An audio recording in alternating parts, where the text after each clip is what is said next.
بسم الله الرحمن الرحيم. وأنا بتدبر سورة البقرة الآية 112 قال تعالى: بلى من أسلم وجهه لله وهو محسن فله أجره عند ربه ولا خوف عليهم ولا هم يحزنون. وقفت وسألت نفسي، يعني إيه أسلم وجهه لله؟ يعني ساب نفسه خالص لربنا بدون أي تدخل منه نهائي، سلم أمره كله لله وتوجه بأفكاره ومشاعره كلها ناحية ربنا، واقتنع بنسبة 100% إن حياته كلها بما فيها هي من الله ولله وفي الله.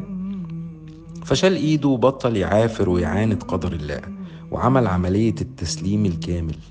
وطبعا انت عشان توصل للمرحلة دي محتاجة تدريب للنفس ولح بصفة مستمرة على الله إنه يساعدك، لأن الإنسان بطبعه عندي وعلى طول فاهم إنه بيعمل كل حاجة بشطارته وذكائه. بص ربنا بيقول إيه عن الإنسان: خلق الإنسان من نطفة فإذا هو خصيم مبين.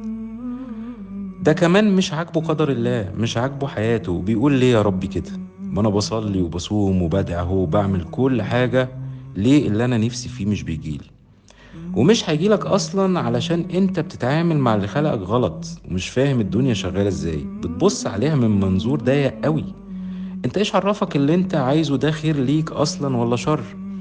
ما انت لو فتحت القرآن هتفهم: وعسى ان تكرهوا شيئا وهو خير لكم، وعسى أن تحبوا شيئا وهو شر لكم، والله يعلم وأنتم لا تعلمون. حاجات أعمق من تصوراتك، لأن ربنا شايف الصورة كاملة وبيحميك.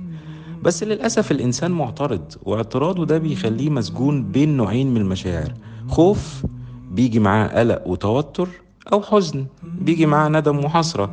بس لو سمعنا الكلام بقى وسيبنا ربنا يربينا وعملنا عملية التسليم الكامل وربطنا معاها الإحسان وهو محسن، يعني تسليم بعمل صالح، ده المطلوب منك. يعني كل حاجة تقابلها في يومك تتعامل معاها بنية العمل الصالح وانت أصلا مسلم تسليم كامل. طب ايه النتيجة؟ فله أجره عند ربه. خدت بالك من عند ربه دي؟ كأن ربنا أصبح مديك اهتمام خاص وبيربيك مباشرة من الملكوت الأعلى. ما هو كلمة رب هي أصل التربية. شفت ربنا استخدم إيه علشان يوصل لك إنك في عناية؟ وبعدين بيطمنك إن ليك أجر، وطبعا أجر دي يعني في الدنيا والآخرة.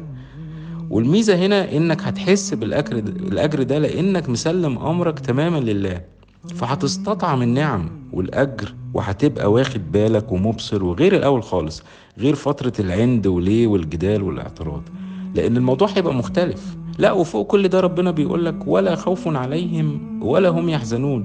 المشاعر دي هتتشال تماما من قلبك، المشاعر اللي مبهدلة كل الناس تقريبا، خوفهم من المستقبل وحزنهم على الماضي، بالنسبة لك انت هتتبدل بمشاعر رضا وسكينة وخشوع. عيش زي ما ربنا بيقولك وبناء على توجيهاته: وقل إن صلاتي ونسكي ومحياي ومماتي لله رب العالمين. انت كلك على بعضك لله رب العالمين. حاول تعيش كده وتستمتع، وأتمنى لكم يوما جميلا إن شاء الله.